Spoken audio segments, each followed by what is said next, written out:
Hey everyone, my name is Brianna Muldoon. I am a junior here at West Georgia. Um, and over the semester, I had the opportunity to observe a classroom elementary um, school in kindergarten at Ithaca Elementary. These experiences I've seen gave me insight into what it really takes to be an effective educator. Today, in this presentation, I'll be sharing 10 tips for beginning teachers based on my firsthand observations and educational psychology theories we've studied, including behaviorism, the self-determination theory, and self-efficiency theory. Each tip will highlight strategies that can help you create a supportive, motivating, and engaging classroom environment. Tip number 1, create a structured yet warm environment. One of the first things I noticed in the classroom was the balance of structure and warmth. Classrooms had a visual schedule, labeled bins, and clear routines, helping students know what to expect.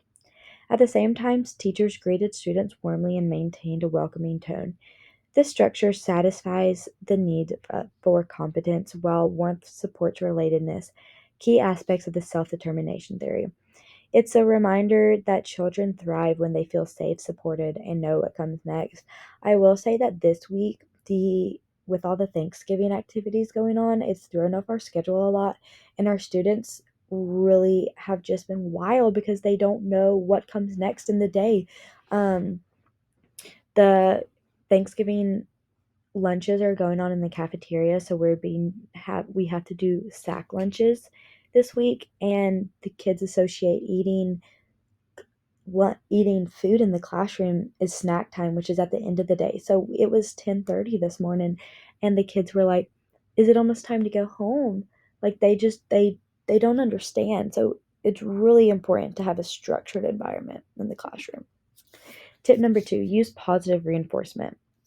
The classroom that I'm in and the school system uses a tag your it system where students earn tickets for following directions, helping peers, and completing tasks. Um, excuse me. Collecting 6 tickets allowed them to shop for small rewards like pencils or sitting in the teacher's chair. I saw students light up when they earned a ticket, or even small reminders about earning tickets were enough to redirect behavior. The Tag Your It system I really enjoy. Anytime a kid would see us out in the hallway with a Tag Your It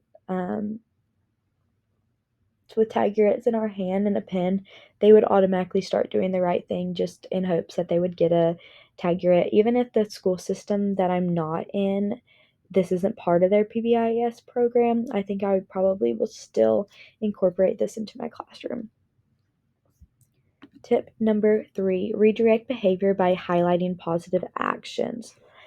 Um, This connects to the behaviors theory, Skinner's operant conditioning, but the key was using reinforcement positively rather than punishing mistakes. Instead of focusing on mistakes, teachers often highlighted positive behavior. For example, saying, "I like how Emma is raising her hand," encouraged other students to follow her example. This aligns with Badera's social learning theory, students learn by observing peers. The classroom stayed calm and students quickly adjusted their behavior without needing punishment. It's a simple but powerful way to promote positive conduct. This is so big. Like, if one kid is acting like a crazy kid, all of the other kids will follow in their shadow. They'll follow their peers. And that's why it's so important to point out the positive behavior so the other kids can say, "Oh, wow, she's getting praise for that. Maybe I should do that and I will also get praise." Tip number 4, foster independence through routines. The classroom had small systems to promote independence. Students knew exactly how to sharpen pencils or turn in papers. Visual cues helped them transition without constant teacher direction. This helps competence and self-efficiency, letting students feel capable of handling tasks on their own. As a beginning educator, creating predictable routines and giving students small responsibilities encourages independence and confidence. At the beginning of the semester, when I first started going, the kids had a really hard time with the routine. But now that it's almost Thanksgiving and they've been through almost 18 weeks of school, which is crazy, um, they are doing so well. They come in, they make their lunch choice, they unpack, and they start on their morning work. It's so awesome to see that transition from the beginning of the school year till now. Tip number 5, balance extrinsic and intrinsic motivation. The ticket system was an extrinsic motivator, but teachers balanced it by praising effort and celebrating intrinsic accomplishments. Some students wanted to read new words simply for the joy of learning, while others were motivated by tickets. Self-determination theory highlights the importance of autonomy, competence, and relatedness. Not the teachers excuse me, the teachers addressed all three of these. Be mindful that rewards should enforce learning and not replace it. This is very important. Tip number 6, support emotional growth. Both the teacher and the parapro modeled fairness and kindness. When students argued, the teacher calmly explained sharing and turn taking. Praising acts of kindness publicly encouraged students to help each other voluntarily. This emotional support not only improved classroom management, but also fostered empathy and a sense of community. Beginning teachers should remember that social and emotional learning is just as important as academic growth, especially in these younger grades where the kids are just now learning how to be humans and interact with other humans. It is so important that we really focus on teaching them empathy and a sense of community, um, while also obviously supporting their academic growth as well. But for them just to be able to learn how to be kids and how to get along with each other is so important in kindergarten. Tip number 7, offer small choices to encourage autonomy. Students were sometimes allowed to choose which book to read or who to work with. Even small choices gave them a sense of control and ownership. According to the self-determination theory, autonomy is crucial for motivation. When students feel their decisions matter, they engage more deeply. Offering choices, even minor ones, can make a big difference in motivation and engagement. This is so important. Like, when a kid comes in and is told exactly what to do and they don't get a choice, they're obviously not going to be very engaged. This morning, it was like I've said previously, it was crazy because of Thanksgiving, and my CT, my cooperating teacher, kind of just embraced the craziness, and she was like, "Do you want to read?" And I was like, "Sure, of course I'll read to the class." So I read aloud, but I told the kids, I said, "I'm going to read a book, but I'm going to let one of you guys pick the book. Only thing I need it to be is something Thanksgiving." And they got so excited that they were able to pick a book, and it wasn't like, "We're reading this book today." Tip number 8, use verbal encouragement to build confidence.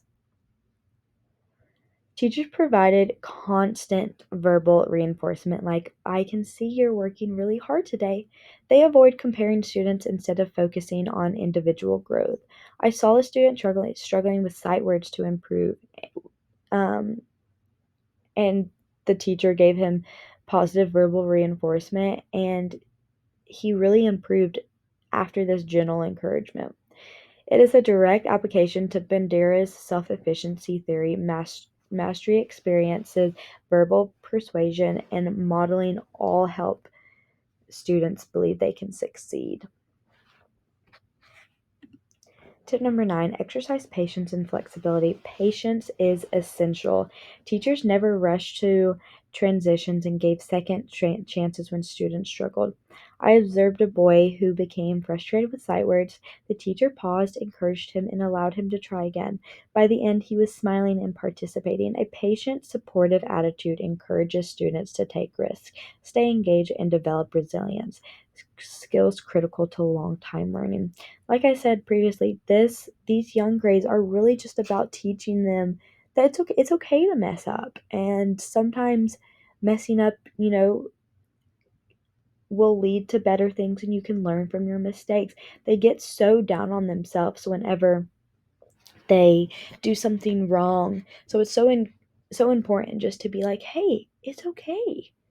Be patient with them and do some differentiation learning styles if needed. Tip number 10, build a positive classroom culture. The overarching lesson that I'm going to be taking from my observations this semester is that the teacher's attitude sets the tone. A structured, organized, yet warm environment created a climate where students felt safe, respected, and motivated. Motivation and relationship are intertwined. Students learn best when they feel valued and supported. My goal as a future educator is to create a similar environment, one where students work hard because they enjoy learning and they feel proud of what they accomplish. To summarize, my field experience reinforced that teaching is more about lessons. It's about building a classroom where students feel safe, confident, and motivated. The 10 tips I've shared, from positive reinforcement to building emotional support and patience, are strategies I hope to carry into my own classroom. Thanks for listening, and I encourage you to try some of these strategies maybe when you're transitioning into your own teacher journey. If you have any questions, just leave them in the discussion post box below and I will try to get back to you. We're almost done, guys. Have a great rest of your semester. Have a happy Thanksgiving.